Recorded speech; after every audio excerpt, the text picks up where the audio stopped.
கவனி. முத்துக்குமாரசாமி பிள்ளை தமிழுடைய ஆசிரியர் பாத்தீங்கன்னா குமரகுருபரர். ஓகேவா? இவர் வந்து நிறைய நூல்கள் இயற்றியிருக்காரு. கந்தர் கல்வி வெண்பா, சகலகலாவல்லி மாலை, நீதிநெறி விளக்கம், மதுரை மீனாட்சி அம்மன் பிள்ளை தமிழ் அப்படின்னு நிறைய நூல்களை இவரு இயற்றியிருக்காரு. இவர் வந்து இதுல வந்து எதை சொல்ல வர்றாருன்னா பிள்ளை தமிழ். பிள்ளை தமிழ் அப்படின்னா இப்போ குழந்தைகள்லாம் உங்களுக்கு தெரியும் இல்லையா? அரசன்னா உங்களுக்கு தெரியும், தலைவன். ஓகேவா? இவங்கள யாராவது ஒருத்தரை பாட்டுடை தலைவனாக கொண்டு குழந்தை பருவ நிகழ்ச்சிகள் அனைத்தையுமே என்ன பண்ணுவாங்க? பாடுவாங்க அவர்கள் மீது. அதுக்கு பேருதான் பிள்ளைத்தமிழ். இதுல குழந்தையினுடைய 5வது 6வது மாதம் இதை வந்து செங்கீரை பருவம்னு சொல்லுவாங்க. இந்த செங்கீரை பருவத்தினுடைய நிகழ்ச்சியை பத்தி சொல்றாங்க. ஒரு கையை ஊண்டி, பின்னங்காலை மடக்கி, தலையை தூக்கி அசைத்து குழந்தை என்னென்ன பண்ணுமோ அதையெல்லாம் சொல்லக்கூடிய பருவம் தான் இந்த செங்கீரை பருவம். சரிங்களா? புரியுதாயா? புரியுதுங்கம்மா. ஓகே. இறைவனையோ தலைவனையோ அரசனையோ யாரையோ ஒருத்தரை பாட்டுடை தலைவனாக கொண்டு அவர் மீது குழந்தை பருவ நிகழ்ச்சிகள் அனைத்தையுமே பாடக்கூடிய நிகழ்வுக்கு பேர் தான் பிள்ளை தமிழ். சரியா? இந்த பிள்ளை தமிழ் பாத்தீங்கன்னா சிற்றிலக்கிய நூல்கள்ல ஒன்று. சிற்றிலக்கியம் மொத்தம் எத்தனைன்னு கேட்டாங்கன்னா 96 அப்படின்னு எழுத தெரியும். சரியா? சிற்றிலக்கியங்கள் மொத்தம் 96. அந்த 96 வகை சிற்றிலக்கியங்கள்ல ஒன்றுதான் இந்த பிள்ளை தமிழ். ஓகேவா? இந்த பிள்ளை தமிழ் பாத்தீங்கன்னா 2 வகைப்படும். ஒண்ணு ஆண்பால் பிள்ளை தமிழ், இன்னொன்னு பெண்பால் பிள்ளை தமிழ். சரியா? அப்ப பிள்ளை தமிழ் எத்தனை வகைப்படும்னு கேட்பாங்க. அப்ப 2 வகை. பிள்ளை தமிழ் எந்த நூல்கள்ல ஒன்றுன்னு கேட்பாங்க. அப்ப நமக்கு தெரியணும் சிற்றிலக்கியங்கள் ஒன்று. சரியா? இந்த ஆண்பால் பிள்ளை தமிழுக்கும் பெண்பால் பிள்ளை தமிழுக்கும் பாத்தீங்கன்னா 7 பருவங்கள் என்ன ஆகும்? ஒன்னா வரும். சரியா? 7 ஒன்னா வரும். ஆனா மீதி இருக்கக்கூடிய 3 வெவ்வேறையா இருக்கும். ஆண்பால் பிள்ளை தமிழுக்கு வேற, பெண்பால் பிள்ளை தமிழுக்கு வேற. சரியா? காப்பு, செங்கீரை, தாள், சப்பாணி, முத்தம், வருகை, அம்புலி. சரிங்களா? இது எல்லாமே பாத்தீங்கன்னா 2க்குமே பொதுவானது. சிற்றில், சிறுபறை, சிறுதேர் இது வந்து ஆண்பால் பிள்ளை தமிழுக்குரியது. ஓகேவா? கலங்கு, நீராடல், ஊசல் அல்லது நீராடல், கலங்கு, அம்மானை இந்த 3மே பெண்பால் பிள்ளை தமிழுக்கு உரியது. சரிங்களா? மீதி இருக்கக்கூடிய 7மே 2க்குமே உரியது. ஞாபகம் வச்சுக்கணும். இதுல பாத்தீங்கன்னா குழந்தையினுடைய உச்சி தலையில் கட்டியிருப்பாங்க இல்லையா? அதுக்கு பேர் என்ன? சூளி, உச்சி கொண்டை. அதை சுத்தி பாத்தீங்கன்னா மணிகளால வந்து பொறிச்சிருப்பாங்க. இருக்கக்கூடிய ஒரு இது. அடுத்து பாத்தீங்கன்னா நெற்றியில் அணியக்கூடிய அந்த நெற்றிச்சூடி, கைகள் அணிவது, காலில் அணிவது கிண்கிணி, கிண்கிணி கொலுசு சொல்றோம்ல அது. ஜலக் ஜலக் கேக்குது இல்லையா? இந்த மாதிரி. அடுத்தது பாத்துட்டீங்க அப்படின்னா இடுப்புல வந்து அரைஞான் கயிறு கட்டி என்ன பண்ணுவாங்க? அந்த குழந்தைய நடக்க விடும் பொழுது அந்த குழந்தையினுடைய இந்த அரைஞான் கயிறும் அந்த அரை வடங்களும் என்ன பண்ணுவோம்? சேர்ந்து அதோட ஆடும். இது மட்டும் இல்லாம காலில் கட்டியுள்ள அந்த கிண்கிணியோடு சலங்கையும் சேர்ந்து ஆடட்டும். உச்சி கொண்டையும் அதில் கட்டப்பட்ட மணிகளும் சேர்ந்து ஆடட்டும். சரியா? நெற்றி பொட்டுடன், நெற்றி பொட்டுனா சொல்லியிருக்கேன், நெத்திச்சுடி வட்ட வடிவமான அந்த நெற்றி பொட்டுடன் அதை சுத்தி என்ன ஆகும்? சேர்ந்து ஆடட்டும் அப்படின்னு சொல்றாரு. யாரு? முத்துக்குமாரசாமி பிள்ளை தமிழுடைய ஆசிரியராகிய குமரகுருபரர். ஆசிரியர் யாரு? குமரகுருபரர். ஞாபகம் வச்சுக்கணும். சரியா? வைத்தியநாதபுரி முருகனே நீ என்ன பண்ண அப்படின்னா செங்கீரை ஆடி அருள்க, பவளம் போன்ற திருமேனியும் ஆடுக, செங்கீரை ஆடுக. அவ செங்கீரை ஆடுக அப்படின்னு சொல்லிட்டு என்ன சொல்றாரு? வைத்தியநாதபுரி முருகன். அதாவது பிள்ளை தமிழ்னாவே கடவுளையோ, இறைவனையோ அல்லது குழந்தையோ அல்லது அரசனையோ தலைவனையோ பாட்டுடை தலைவனாக கொண்டு சரியா பிள்ளை பருவ நிகழ்ச்சிகளை எல்லாம் அவர் மீது பாடக்கூடிய நிகழ்வுக்கு பேர் தான் பிள்ளைத்தமிழ். ஓகேவா? இதுல யார் சொல்றாங்கன்னா முருகனை சொல்றாங்க. வைத்தியநாதபுரி முருகனே அப்படின்னு முருகனுடைய அந்த சின்ன இது கூடிய குழந்தைகள் இருக்கக்கூடிய நிகழ்வுகளை எல்லாத்தையும் இந்த முத்துக்குமாரசாமி பிள்ளை தமிழ்ல குமரகுருபர் கூறுறாரு.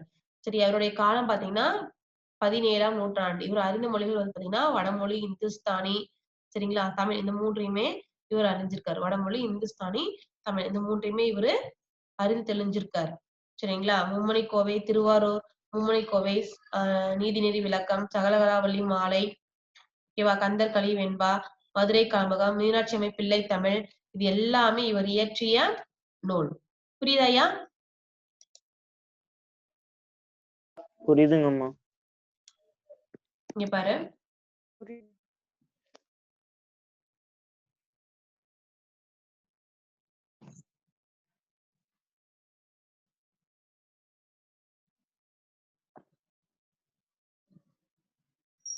பண்டினா வயிறு. நமக்கு வந்து முக்கியமானது பாத்தீங்கன்னா, இந்த பொருள்தருகள நம்ம நல்லா படிச்சு வச்சிருக்கணும். பண்டினா வயிறு, அசும்பி அப்படின்னா ஒளி வீசுகிற, உச்சி அப்படின்னா தலையுச்சி கொண்டை.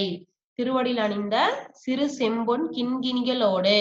திருவடி அப்படின்னா பாதத்துல, கால்ல. சரியா? அந்த பாதத்தோடு சேர்ந்த கால்கள் என்ன பண்றாங்க? கிண்கிணிகளும், சிலம்புகளும் சேர்ந்து ஆடட்டும். இடையில் அப்படின்னா, இடைனா இடுப்புன்னு அர்த்தம். சரியா? அந்த இடையில் அரைஞான் மணியோடு ஒளி வீசுகின்ற அரை வடங்கள் ஆடட்டும். இப்ப அரைஞான் அத இது பண்ணியிருக்காங்க. இந்த நாய் காசு அப்படின்னு சொல்லிட்டு மணி, இதெல்லாம் வந்து என்ன பண்ணுவாங்க? ஆண் பிள்ளைக்கும், பெண் பிள்ளைக்கும் நெறைய காசுல செஞ்சு போடுவாங்க இல்லையா? அதுல அரை வடங்களும் சேர்ந்து ஆடட்டும். பசும்பொன் என ஒளிரும் தொந்தியுடன் சிறு வயிறு சரிந்து ஆடட்டும். குழந்தை நடக்கிறதே அழகுதான். சரியா? அத நல்லா சாப்பிட வைப்பாங்க இல்லையா? குழந்தைய வந்து நல்லா சாப்பிட வைப்பாங்க. அது சாப்பிடும்போது என்ன ஆகும்? கொழு கொழுன்னு இருக்கும். அது நடக்கும்போது என்ன இருக்கும்?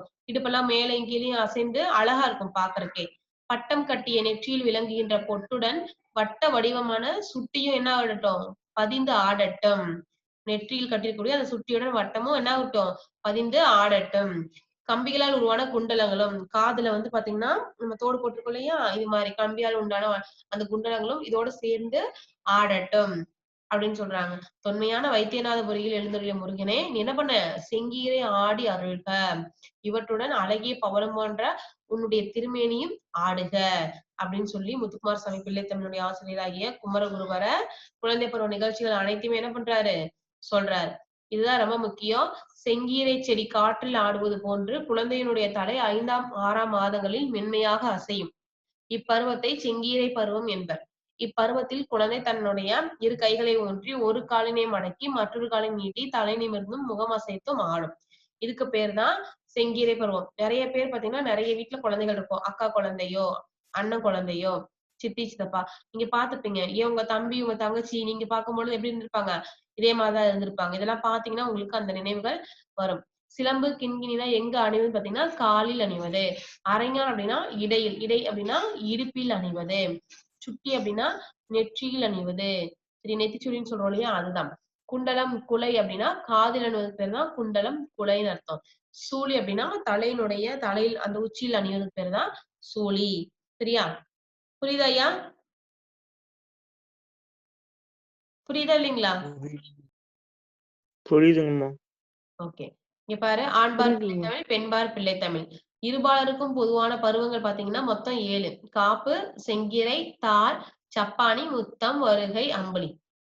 ஓகேவா? இது 2 பேத்துக்குமே பொதுவானது. சிற்றில், சிறுபாய், சிறுதேர். இது ஆண்பால் பிள்ளைத்தமிழுக்கு உரியது. கலங்கு, அம்மானை, ஊசல் அல்லது நீராடல். இது பெண்பால் பிள்ளைத்தமிழுக்கு உரியது.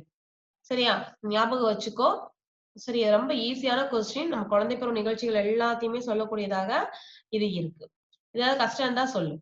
ஓகேவா? அடுத்து வந்து பூத்தொடுத்தல்.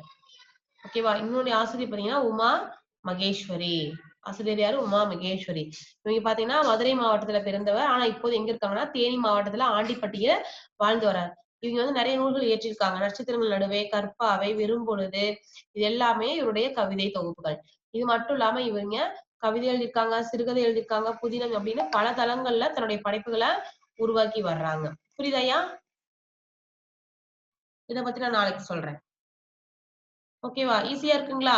நம்ம காதுல கேட்க வச்சு என்ன பண்ணிறணும்? எழுதணும். ஆனா எழுத்து பயிற்சி மட்டும் கொஞ்சம் இருந்ததுன்னா பரவால்ல. நல்லா இருக்கும். எழுதி எழுதி பாக்க பாக்க நமக்கு என்ன ஆகும்? பிழைகள் குறையும். எழுதி பார்க்காம பரீட்சையில போய் திடீர்னு எழுதவே முடியாது. கவனத்தில் வைத்துக் கொள்ளுங்கள்.